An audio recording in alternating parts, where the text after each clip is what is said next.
Hey everybody, this is Hello. Hillary and Marco with Bella Buyers, Yes. and we're here today to talk about our process in all of our rehabs that we do for all of our personal investments. Right. We have a So, particular order in which mhm. we do the rehabs. And it's really crucial to do everything in the right order, or you're just going to have to start over. A lot of money is going to be spent and time will be wasted. So, one of the first things you want to do, obviously, is demo the house. If the house has a lot of stuff you want to rip out, like old cabinetry or things you're not going to save, you want to go ahead and rip all of that stuff out. The second thing, and one of the most important things. You might need to order a dumpster Oh if you're yeah. demoing. If you're demoing, you're gonna have to order a dumpster, and those can get very costly, especially if they get filled very quickly. But I would say one of the most important parts of a rehab is fixing the foundation. A lot of people like to skip doing foundation work because it's very costly. Usually, when we do it, it's about 10 grand at least, at like probably a minimum. We've spent 10 grand alone just to fix foundation, and it just depends because all foundations are different. You might have a house that's concrete and slab, you might have a house that's pure and beam, so certain ones might be easier, but certain um, foundation problems can be very costly. But if you don't fix the foundation, which is the root of the problem, you're just going to continue to have issues. And if you fix all of the cosmetic items like flooring and paint, in a couple of years, you're just going to have to start over. So it's crucial to do foundation on every rehab first. You want to start with the structure because what you don't want to do is work on the cosmetics, lay this beautiful tile floor, everything's great, and then come to realize, hey, you actually need to lift the corner of the house, and when you do that, now your tile's popping up, and you have to relay it, now your grout lines look different, and you can tell that it's different tile, and you have to redo work, pay extra labor, extra material. You don't want to do that. So always start with the structural items first, and that specifically means foundation for sure. And also keep in mind too, like let's say you skip and you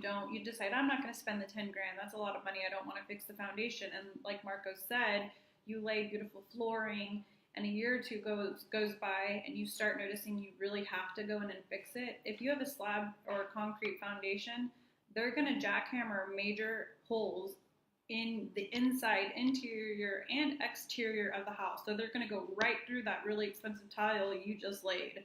So you want to make sure to do it right from the very beginning. The next important thing is to make sure that you get your hydrostatic tests. Now, some foundation companies. That's after you get the foundation work. Right, you do the foundation, then you do the hydrostatic testing.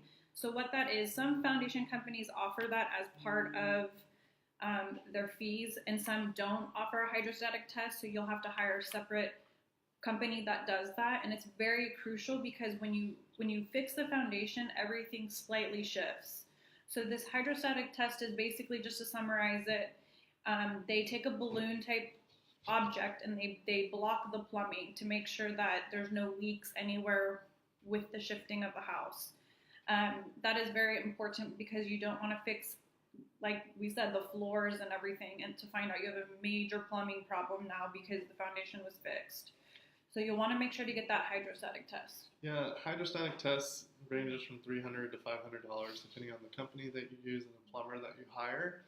And the reason you want to check this is, number one, when you're shifting the foundation, that's where all the plumbing is located in the house, clearly.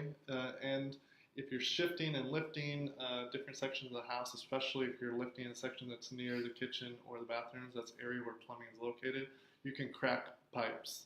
And you want to find this out because what you don't want to happen is water to be leaking out of these pipes and building up moisture and causing the soil to expand under the foundation itself, under the house, and causing future additional foundation problems that you're going to have to go back in and fix.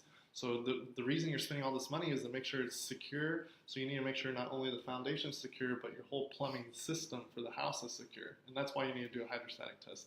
Plus, if you ever sell it down the road, buyers love to see that, hey, not only did they fix the foundation, here's a foundation warranty, but here's the hydrostatic test to show that the plumbing is in good working order with no leaks. Exactly. And so you also have to keep in mind too that sometimes when you're fixing the foundation, just like with the plumbing can shift. Well, also your roof could shift as well.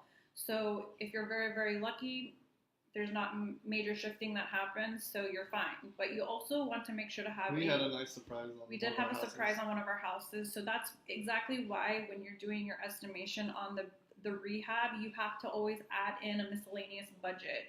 I would throw in an extra 5K just in case, because you have no idea what little surprises are going to pop up that you're going to have to fix. So those structural items are the big ones. You have to focus on those first and foremost before you do the cosmetics. And the structural items are foundation, you have plumbing. You want to make sure that all the electrical is in working order. If you need to upgrade the breakers or move a panel, you want to make sure that if you're adding different appliances or upgrading the appliances, that the whole electrical system can support that. So you want to make sure that's done correctly. The roof, as we mentioned, is an important one, especially after you're shifting the foundation or it's an extreme foundation situation. Because what you don't want to happen is that you shifted, now the shingles aren't where they need to be, there's a leak, and you've done all this rehab, you've textured, you've painted, and everything's beautiful, and then there's a leak, and you have to go back in and cut out the sheetrock and start over in a section.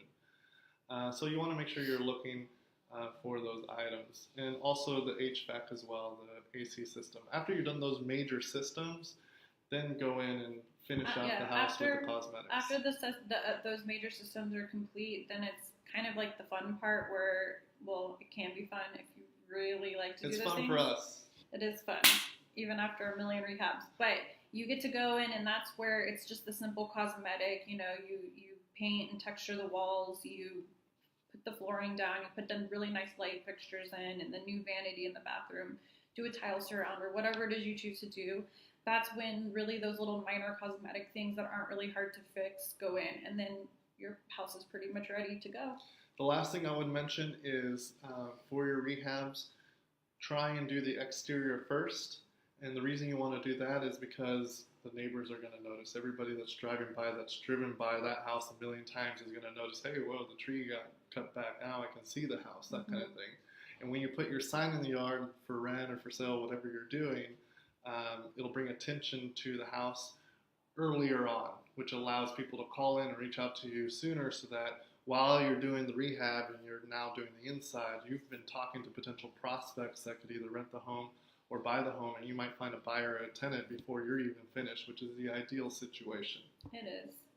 It's also really, really fun to basically just help the community out, because we're taking a lot of really distressed houses that, you know, are an eyesore, or like it hasn't been loved in so many years. I mean, it could be a house that's been vacant. Some of these houses are ugly. It could have been a house that's been vacant for 10 years, and so by taking these houses and totally redoing them, we're basically improving the city. We're, you know, helping families find homes, good quality homes that we're basically putting them into as a brand new house. So we just really love what we do. We love and we're very passionate about just making sure to always keep improving San Antonio, because we love San Antonio. That's right. And you have a good eye for the right paint colors and everything else. If you reach out to us, we'll give you the colors we use on all of our houses. We'll tell you where we go for all of our materials. We'll help you and guide you in the right direction. Right. So as a recap, focus on the structural items first, then do cosmetics, and also do the exterior first, so you can generate attention on your property, which could be a potential sale or even a tenant right out the bat. And it's just a smooth process from there. Have a good day. Bye.